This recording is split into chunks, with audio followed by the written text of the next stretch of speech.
Hey guys, it's Kimberly from the Fat Quarter Shop, and we're so excited that Just Another Button Company is here in the Fat Quarter Shop studio. And today, Cecile is going to show us how to make Rachel's pincushion jar, and Cecile's the mom, and Rachel's the daughter. So to make this, you probably have all the supplies at home. We've got our wonderful Just Another Button Company buttons.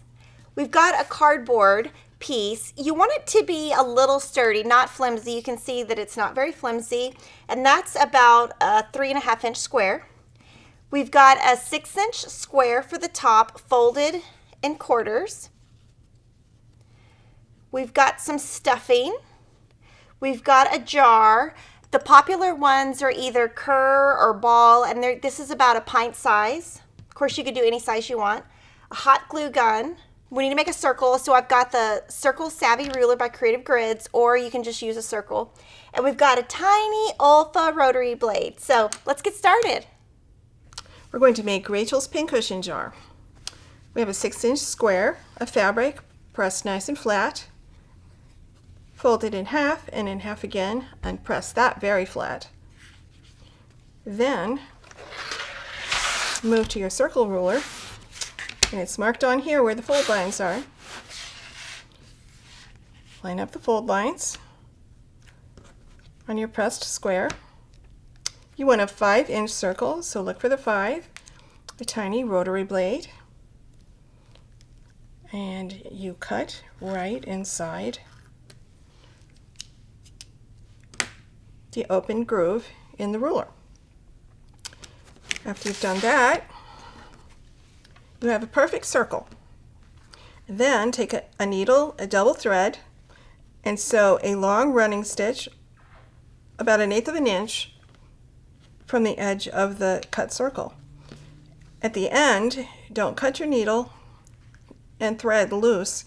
Instead, pull up on the knot and thread underneath the knot just like that, so that when you gather, it doesn't pull loose.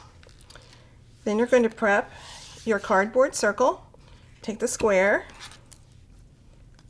put the jar ring on there, trace, and then cut the circle from the cardboard. And you're ready to start assembling. Part of the reason this is such a fun project is that we get to fill the jar with these beautiful buttons. All of these buttons, this color is called bubblegum. Were lovingly hand dyed by Rachel. We have a dye shop in our building.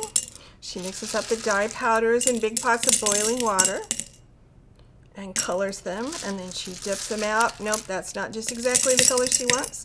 Then she might over dye it in another color. You can tell she favors the really bright, clear colors. We call these fresh, but she can also over dye in custom colors, in organic colors. There's no end to the color fun at Just Another Button Company. Okay, shall we finish our pincushion now? Okay, we have our parts prepped to do Rachel's pincushion jar.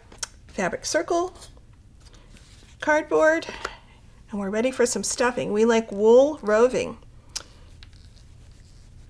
The pins and needles go into it easily. It holds a shape nicely, and it fills out the corners, so there's less chance of having a lumpy pincushion. All right, so I twisted it, I tucked the end in. Now I'm going to take some hot glue and I'm going to glue it right in the middle of my cardboard circle. And right away it's going to start unwinding like that. But that's okay because I'm going to twist it back up and then immediately pop it upside down into the pre-gathered fabric circle. That's why you want to do that step ahead of time. Hold it right in the center. All right, and pull gently on your gathering thread. I like to go back and forth a little bit like this. I'm doing it gently so that I don't snap the thread. And if you've run your gathering thread underneath that beginning knot, it shouldn't pop through. Okay, I have it snug. And because I left my needle attached, I'm able to take another stitch right there, hold my thumb on it so the gathers stay in, pull it tight. What I'm trying to do now is keep the threads, keep the gathers from coming apart again. I'm knotting the thread on purpose. Okay, so now you can cut that loose. The more stitches you take there, the less likely it is to pop apart while you do the next steps. Okay, so that's what it looks like on the top, the bottom. I'm going to use my fingers here and arrange the gathers evenly around the side.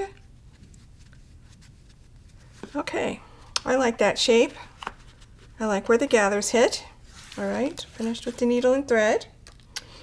Okay, so this is really the most tricky part.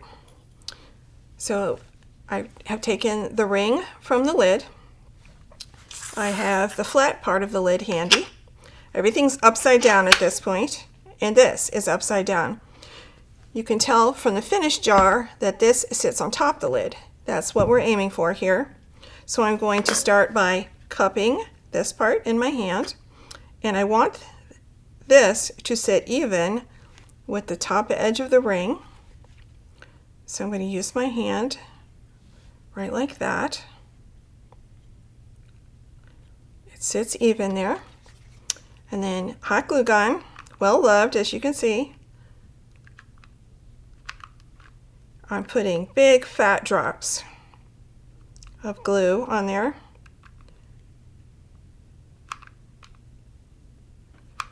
Just at several points around, and then a bunch right in the middle.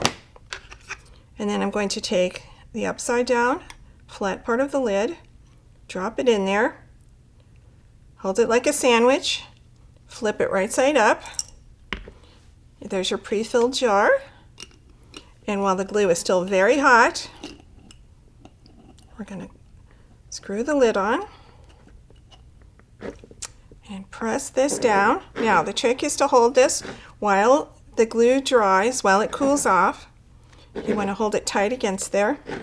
And if you see any little spots, like there might be a tiny spot there where a little bit of glue is seeping out, as it cools you can just flick it off with your thumb so that your finish is nice and neat.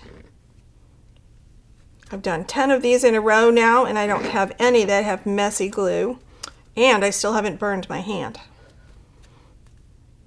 Okay, and there is the finished pincushion jar.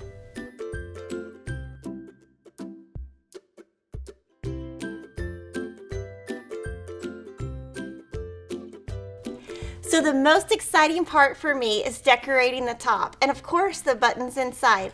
Just Another Button Company just came out with 24 brand new pin minis. Just Another Button Company makes all of the tops. They're all handmade clay, and then they put them on top of really high quality stainless steel pins, and you can just pop those in.